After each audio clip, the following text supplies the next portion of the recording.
oh my gosh, I like literally lost my I had given him an opportunity to show up for me, and then I just felt like he just was like, I don't give a and I was like, there it is.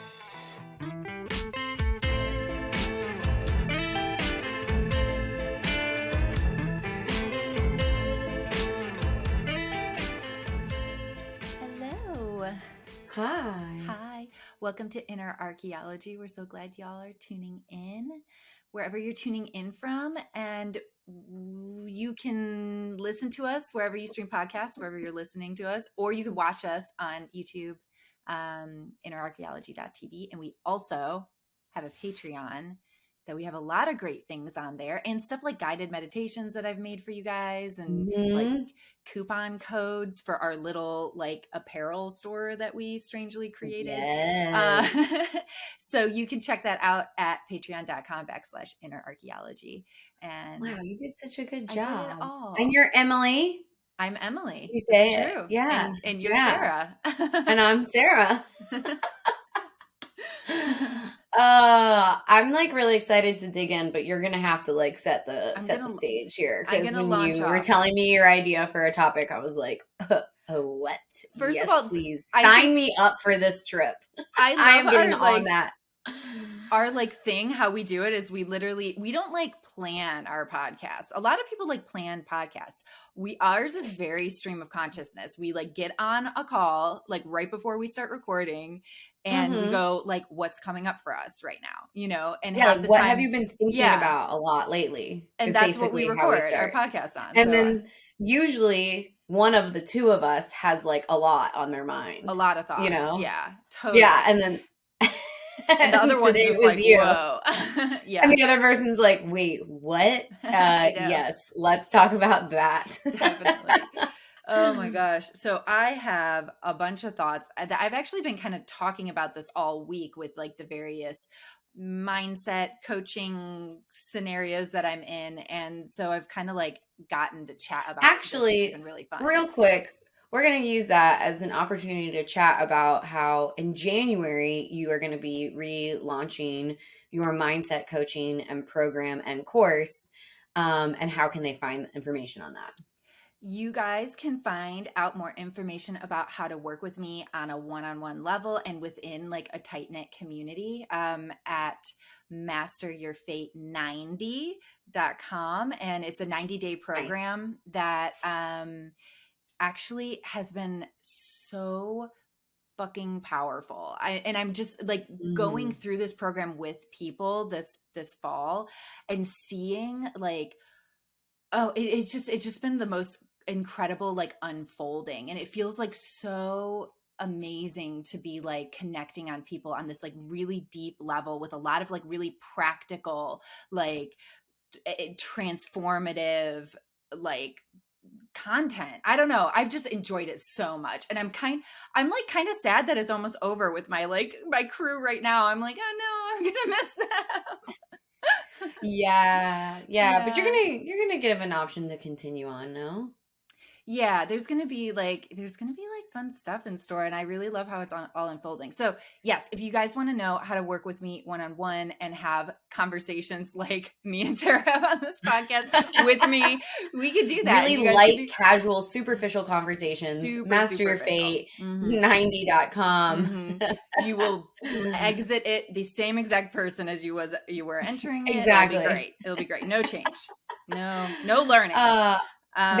People from your program keep emailing me just like, oh my gosh, this has been mind-blowing. So it's been so fun. It's been really fun for me, honestly, because like I've taken programs and courses before, and I just like crave density. When I'm like diving into something, I want it just to come at me full force. That's how like I like learning. I like really, really immersing myself. And so if like, I don't know, and it works really well. If you're somebody that really likes like to really get in it, really have like the density of like learning the ins and outs of all this like deep inner working stuff, you might really enjoy. You might really enjoy Master Your Fate. So anyway, so this train of thought has kind of come to you through your current like cohort of people that Yeah, you've because been we were working talking a lot about relationships and stuff. And in that, the with? topic of trust was coming up. And then Hmm. I had stumbled on this great Instagram profile. It's called Queer Cosmos is the name of this profile. And I already love it.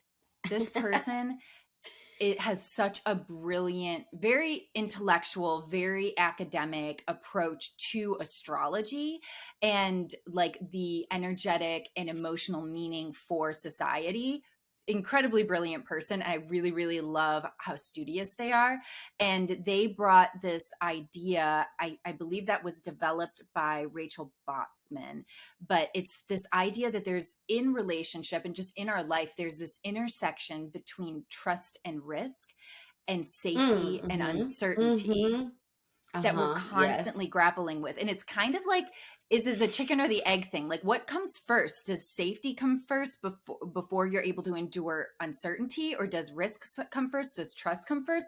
And it's kind of like this idea that we're kind of always grappling with. And where I landed, this is the thought I landed on that I would love for us to unpack and hear what you think about this. But I landed on this idea that the more we develop trust within ourselves, the more Mm. capacity, like the more safety we actually create inside of us. And then the more capacity we have for risk and uncertainty in our external life, which then Totally. when we're able to risk and we're able to endure uncertainty, we actually create space for like love and joy and like beautiful things that you kind of have to risk in order to like bring those things into your Yeah. life. And it's scary as fuck, but I think it starts in an internal plane before it can exist on an external plane. That was my thoughts kind of about No, that. I totally agree with you. I do think only okay, so obviously my brain goes right to like when I was first like starting to date Ben, right? Hmm. And and it's interesting because I have some friends right now that are just starting, they started out kind of as friends and like we all in this similar friend group, and now they're starting to date. And there's that thing that happens at the beginning of the relationship that has brought up for me, and me and Ben have been talking about it a bunch because we're like, oh, remember like that? Where it's like it feels inherently more risky because the level of importance that the other person is like taking up in their life is growing, and so it feels riskier and scarier. And I think a lot of people actually kind of like miss out on that and don't realize that that's like a natural part of that like Mm, process. And it's like, I think it's probably like what creates some of the tension that's like even like the sexual tension and like just the erotic energy and stuff that's like comes with the totally. very beginning of a relationship, is there isn't all that security and trust built up. But it's Yeah. like in order to build that trust, you have to kind of put yourself out there, which is Yes. scary. And so it's Yes. just like this back and forth thing. And so Ben and I have just been like, oh my gosh, remember like when that happened, and and how I don't know, I freaked out because I was like, and me it like brought up stuff from another relationship Hmm. and things like that. So I think what you're saying like touches on for me something that I've kind of been thinking about a lot like in the last year or so, is that like you can build trust within yourself and set yourself up for a relationship to some degree. And maybe I'm different than other people, but what has been really true for me is like the biggest healing actually comes from like relationships. And I don't Within the think I would. relationship. Hmm. Yeah, so it's like yes, I could build up the self-trust within myself, but at the end of the day, when it's relationship based, you have to like you're hoping to rely on this person. And Mm. so like you can have good self-trust and that can set yourself up, but there's just like going to be a point in which you're gonna have to put trust in someone else Hmm. and hope that they like are careful with it and like treat Hmm. it with respect, right? Hmm. And I don't know, like Ben has been so healing for me in that way. Yes. uh so I don't know, I think like yes to a point, right? But then ultimately I just really believe that we are relationship like creatures, and Hmm. and like, like healthy attachment is good. I think also this has all been part of my focus because of my like ultra hyper independence Right. This thing. has been a And so practice I'm for trying to you. realize that Yeah. I had to like swing towards like being okay with like just trusting another human with like my heart, and Mm. that's so scary It's and it so takes scary. time and you want to Hmm. like do it in pieces, and but I think that ultimately is like, I don't know, it's been one of the biggest gifts of like my life. So, Yes. I mean, I'm a firm believer that there is like so much you can do within a relationship with yourself, and then like this is why we mhm, like live in community and we have relationships with others. It's like your soul needs those relationships in order to continue growing and right. learning. And I absolutely think that. And I think that the idea of self trust is worth unpacking. I've heard Mhm, it described as like I've heard it described as like you develop trust with yourself by keeping the promises you make to yourself. I think it also mhm, has something to do with like where you're placing your identity, because I think self trust is mm, developed when you are rooting your identity within yourself and not like within external things, right? Like my job or as so and so's wife or as whatever, because that is where I think the fear, the deep fear that is kind of behind risk and uncertainty. I have so many thoughts going on in my head at the same time. It's like I painful. love when that I know, Ugh, I love when that happens. it's like bottlenecking. Because Yes. if you're rooting your identity, and let me just like bring it down into like the relationship. If you're rooting your identity as so and so's wife, Mhm, and you are trusting that they, are going to help you maintain that level of identity, right?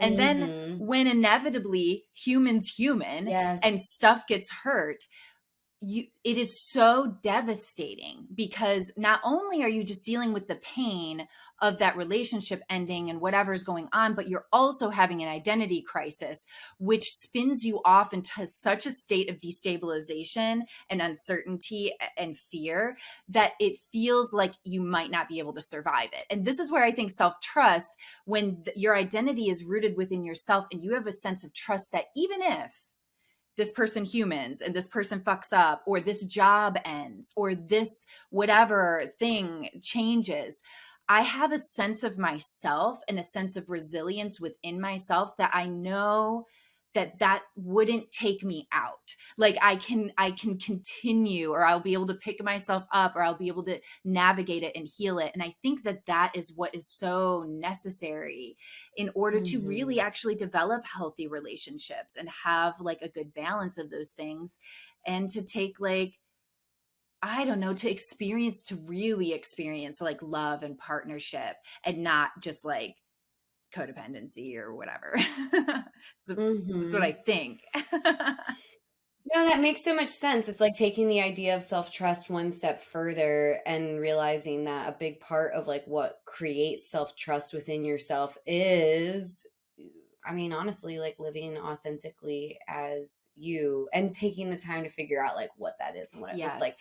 And what I think, and we've kind of talked about this before, but like I think that when your authentic self is so dramatically different from what is like societally acceptable, you know what I Mhm. mean? Mhm. It feels more urgent. And I think there are so many wonderful examples of that, like in our culture and in our lives. And I always think of like, I don't know, just like so many artists, right? Like people who you're just like, they're so wildly different from like, I don't know, most people walking down the street or Mhm. appear so, right?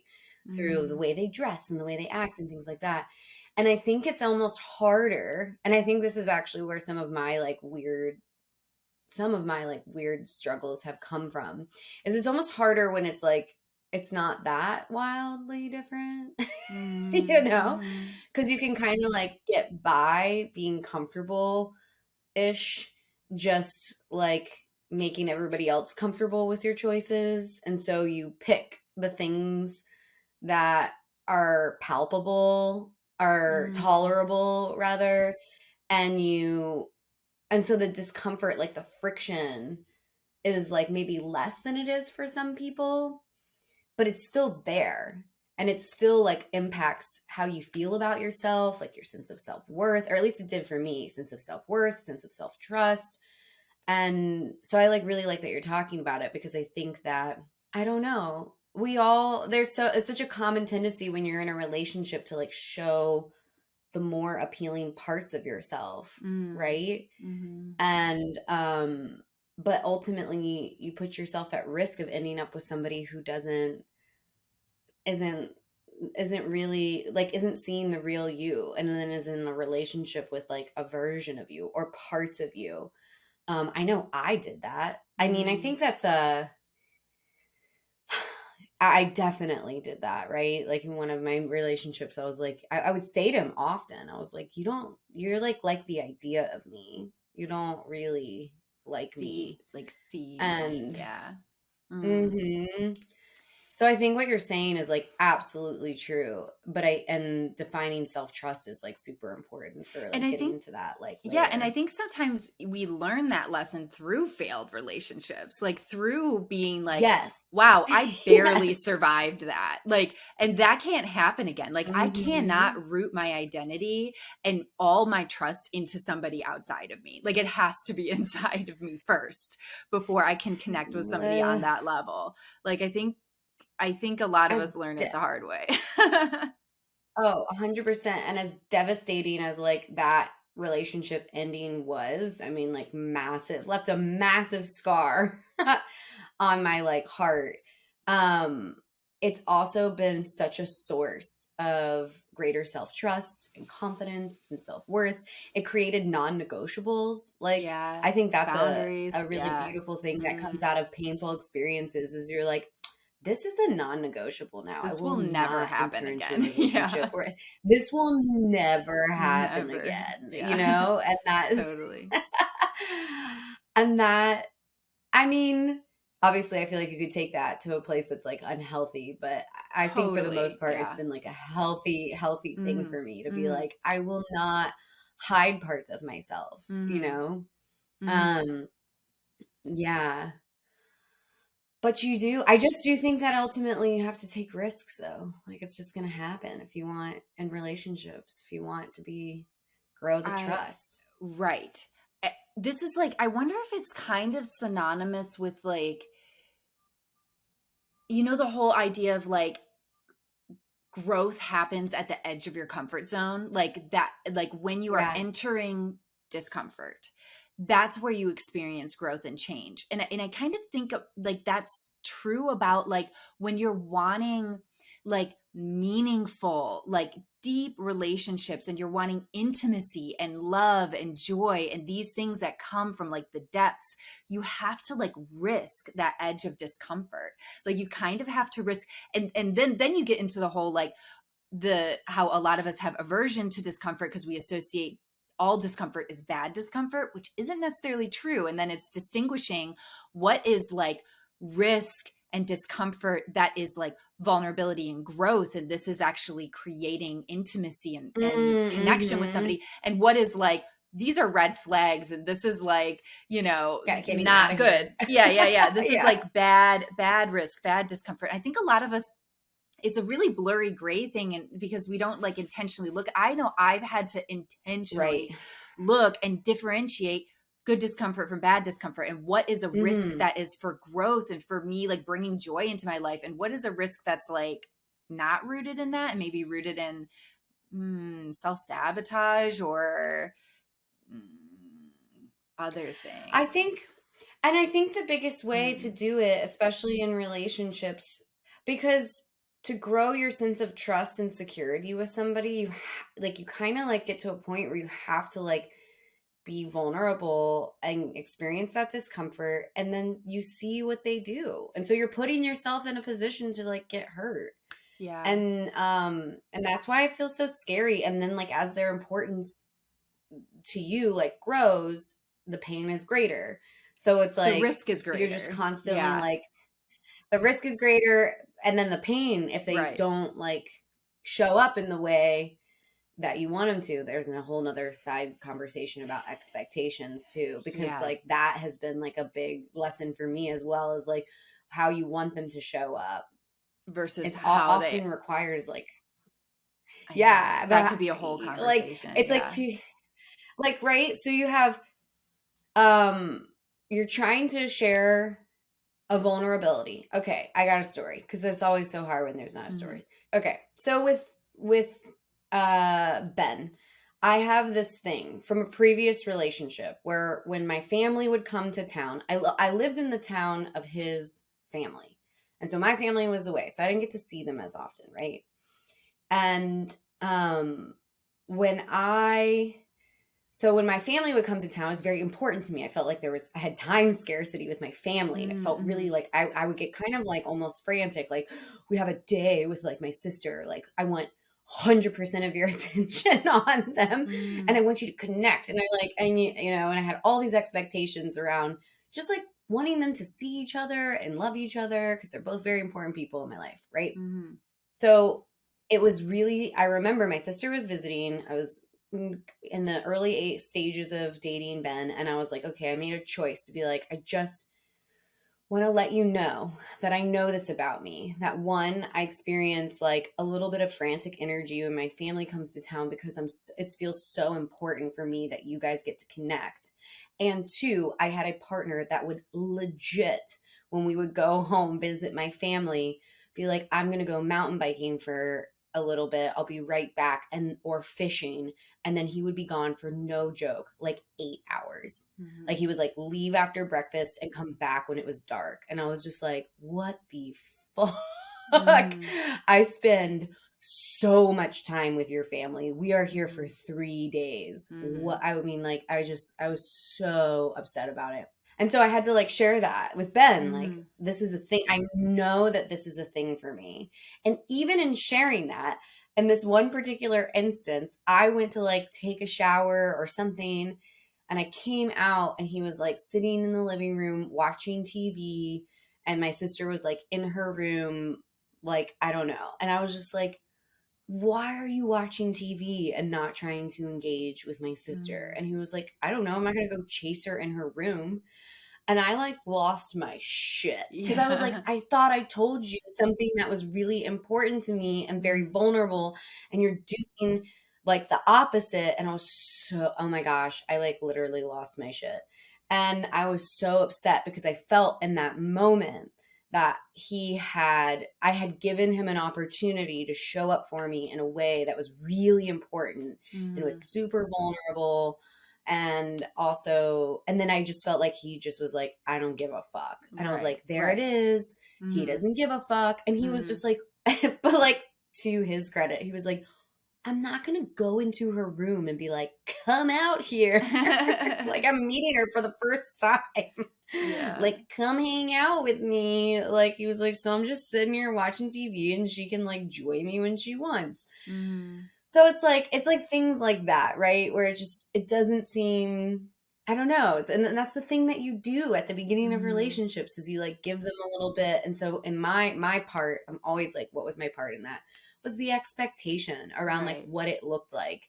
And I Right. didn't communicate that to him at Mhm. all. I just was like, don't go fishing for 8 hours. Right. He didn't do that. He was like, "So I'm And he winning." was like, I didn't go fishing for 8 hours. I'm doing a great job. What's Yeah. going on here? Why are you losing your Totally. shit? Mhm. And so people are going to fall short even when you give them like your vulnerabilities, even when you like Mhm. tell them, this is the thing that like causes me pain. Mhm. Um, and then I don't know. And it's just, I think it's just a cycle of like kind of like that plus repair. And then you have times where they like knock it out of the park when they're the right Mhm. person. I really Mhm. think that at the end of the day, it's like you just have to look for whether or not they showed up in a way that shows they cared and they tried. And Especially that in is like, repair, especially in repair. Like that's mhm, I think that that is like the indicator, because there is going to be rupture. That is part of relationship. But it's the mhm, repair in which you kind of really get a sense of like how somebody's like willing to show up or understand. And I don't know, I mhm, think that's like that's such a good way to kind of capture this whole idea. And I think like and because we're so nuanced, right? There was like a lot of like transference of energy from past pain, past relationship. So it was all very Mhm. loaded. And that made, and like the fact that you even just had the awareness to be able to say, like, this is a thing for me is so huge, you know? And, Right, because I don't um, think we always do. I always no, do. yeah. A lot of Yeah. times it's all like after the fact, I'm realizing I've got like a situation there, you know? And I mean, you helped me realize that, I think, because it would yeah. be something I would regularly get upset about, and I'm pretty Uh-huh. sure, this is like years ago, but I'm pretty sure you're like, "So this is a thing? This thing keeps coming up, it seems. Let's dig Oh, into where does it that. come from?" Yeah, I was like, "I don't know, but I totally. wanna murder him every time my family's in town because he's not Yeah. 100% present." Yeah, yeah, Yeah. totally. It's so powerful. And I think that there is like a level of, because you can't control somebody's reaction. You can be as clear as you can be about what's going on for you, what you hope like could happen, how you hope somebody might respond, or like you can talk about action or behavior. But at the end of the day, it's like humans are going to human and they're going to fuck up. And I think it helps so much when you don't have your sense of self-worth tied into somebody like loving you exactly how you want to be loved or not. And then so you don't like fall apart. And I think that's more something, because like I really experienced like a lot of like destabilization in how much of my self-worth and my identity I would place in like relationships, even when I was a child, you know? And so it was very Mhm, mhm. destabilizing when I didn't have there was so much tied into that, and that creates a very suffocating environment for a relationship anyways, you know, when you're perceiving that somebody's like entire sense of self is riding on like the relationship, you know. Oh, 100%. I mean, that's like codependency, isn't it? Like Mhm. when that's like who you are and Mhm. how you define yourself, and it puts pressure on the other person. And Mhm. yeah, I don't know. It's interesting. It's like I still kind of come back to like the self-trust thing. It's like to a point you have to do it within yourself, but then you have to move, in my opinion, into kind of working through it with Mhm. whoever this person is in your relationship. And Mhm. hopefully they show up. But the thing is like you got to check your expectations and make sure that that's not what is That's not what you're in the relationship the with, is primary driver of the outcome. yeah. Right. Yeah. Yes. Yeah. Yes. Like, are Because you at in the a end of the relationship with day, that person or your expectations of what they could be or what you want them to be? yes. Oh my God. Why do Fuck. we do that? Why do we do Why that? do we do that? And sometimes, like, this has also been a really healing thing for me, is sometimes when those things happen where you get super triggered, right? Like in that moment where I Mhm. was like so upset, um, the question is like, what was the expectation? And like, Mhm. how can you have a conversation around that and communicate it with that person? Um, and can you recognize that because of your own past and your own like history Mhm. and your own wounds, that that person's kind of walking into like a real loaded situation, especially Right. like, like the tense ones. Um, It's that and whole like, that's does this really person mean me hard harm? for It them. kind of comes back to that too. Like, just because you were hurt, like you were hurt, there's an existing hurt, but then asking like, does this person intend me harm? I know that's like a thing we say a lot when we are looking at relationships, and it's so true, you know, because we easily transfer past harm into like future circumstances that might not necessarily be actually what's happening. I actually think we should dig into that just a little bit more because I think that's one of the most important parts of like of all of this is when these situations happen where you're vulnerable, you allow for some risk with a relationship to see like kind of how they show up and if you can trust them more because that's what's going to build stability and security and move you to that next level. Asking yourself in situations like that, did this person mean me harm, is so important because if the answer is yes, like if they were like malicious or manipulative or like actually trying to cause you pain, like that's a completely different situation than Hmm. if it's like, no, they just like didn't know how to like show up for you in the perfect Mm. way that you had in your mind. Mm. And I don't know, that question has helped me so much in Mm. life with Yeah. friends and with like romantic partners. Yeah.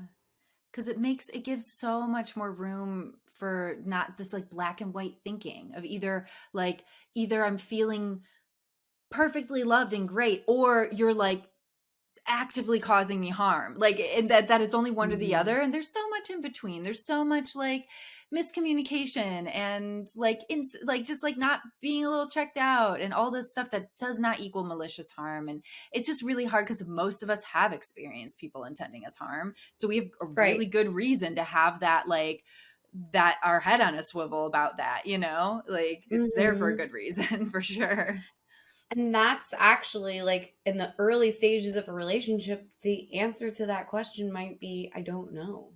Yeah, we'll see. I guess like you have to Like, see, and and I then think it's that's like you what's so have to figure exciting out about it. what's, Hmm. yeah, you have to Yeah. figure out like what's next. Am I going to do it again? You know? And then just kind of making sure that, I don't know, you're not, then if it is like they're moving harm, then it moves into the whole thing of like seeing them as they are, and, Yeah, believing who they're um, telling you that they are. mhm, Yes. And then mhm, there's like the whole layer of like, my gosh, like human relationships, I think is like the most complicated subject, mhm. like This period. is my favorite though. Like It's like the when I was doing that, I have like 1 week that's dedicated to that in my Master Your Fate program. And I was just like, oh my God, we are just gonna kind of sort of scratch the surface. This is like its it's so own dense. thing. It's so much. Yeah. But there's the whole idea of like when you are perceiving safety to be your perception of safety isn't actually what is safe, because you in your childhood you've normalized like harmful toxic behavior, and in Right, doing when that that, because you happens. have to survive, in doing that you create familiarity with something that is actually really unsafe and unhealthy, but because it feels familiar you mistaken that for safety, and that's why we replay toxic relationship dynamics over and over and over. Ugh. Because Well, that's like a whole nother like tangent subject like thing, but it's so mm-hmm, true. And mm-hmm. recognizing that, I don't And know, that that's why, recognizing that was huge for me because I had to yeah, recognize that chaotic environments and high stress environments was the norm. And so when things felt calm something was early on, wrong. like younger Mm-hmm. me, I would be like, I would just like stir up like disagreements out of just Yeah, like boredom and like not knowing how to feel when things are like normal. totally. And it took That's such a good forever for me example. to Yeah. realize that. That was like my 20s, Mm-hmm. was to like suddenly realize that, yeah, I just, I didn't know a calm, healthy relationship felt boring. Yeah. And that was like, just from the chaos of like my childhood. And And what you it's had to like, normalize and what felt yeah, familiar. And yeah. that's why I think it does come back to, first, it's your relationship with yourself. Like if you want Hmm. like a really healthy relationship, I Yes, think we do 100%. this all the time. Yes. And then because then you can learn about that kind of shit, and then you can know like what you're actually like attracting and calling in, and you can be asking yourself like, Hmm. is this actually like safe and healthy, or do I feel uncomfortable because this is different, but it's different in a good way? It's like a lot to unpack all that stuff, but it's so worth it, because It's I so true. I It's do so feel like, true. I had because to get comfortable with being calm yeah, first. yeah, which Yeah. has been such a great thing to know how to do. you know, Yeah, like I like that's it. really Now benefiting I your like it. I life. prefer it now. Now I Oh my prefer gosh. it. And sometimes when Yeah. I enter into like fight or flight, like constant beta state situations, I'm like, ooh, this is exhausting. How did I live here Yeah. for like 20 years, Yeah, totally. Um, yeah, Yeah, yeah. it's so much Uh, to think about. But I do think our relationships very much are like a mirror. They can reflect a lot of that back, and you can learn this stuff in relationship, like actually in the thick of it, in the nitty-gritty of it. I also think there's a lot you can learn outside of relationship, but that then needs to be like like metabolized within relationship. And I don't know. I think it's really, really fascinating. But I have been thinking a lot about, just like trust and safety, risk, uncertainty, and how, man, how scary a lot of stuff is, but how like rewarding it can be too, you know? Like, you know, there's all those saying, like the bigger the risk, the bigger the reward, like all that stuff. But there is some truth to that idea of like, you create big space for like love and vulnerability and intimacy and joy and stuff through like doing things that are inherently kind of scary, putting yourself out there in relationship. So, yeah. I mean, at certain points in my life, I would remind myself, like, I don't know, just I would attract a partner that was like equal to like the level of health that I was. You know what I mean? Yeah. And so I would kind of like remind myself that, like, when I was like dating and stuff, like, cause I got to a point where I was like, I would like to be healthier, you know? Yeah. And so I would be dating, but I would be like reminding myself, like, you're going to be attracting like whatever is equivalent to it. And so sometimes I would even be like, look into the people I was like most attracted to or interested in spending time with. And I was like, okay, so like what in this person? Like, what is this person and the fact that they're attracted to me right now? Like, what does it mean about me? Yeah. And I think that was a big lesson even in like, I don't know, one of the like other relationships that I had that was like more, like that was as healthy as I was, that person. You know? Yeah. And then it makes sense. You guys kind of outgrew, like then you outgrow each other, you know, a lot of times, I think. Actually, it reminds me, this is a thing that Ben says to me sometimes, because I'll be like cheesy and be like, I'm so like glad I found you. Even actually today I was like, I'm so glad I found you wandering the streets of Santa Monica. Like, and now I'll say something to the effect of like, how did I like I'm just so grateful that I like found you, and how did I get so lucky, you know, like be real cheesy.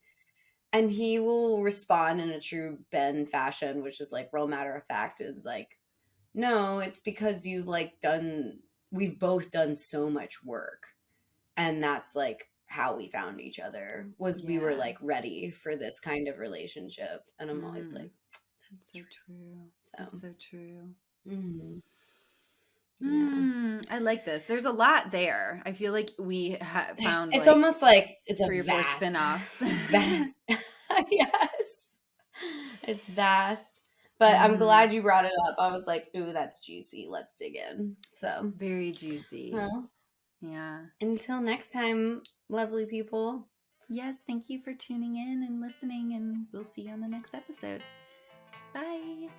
Bye.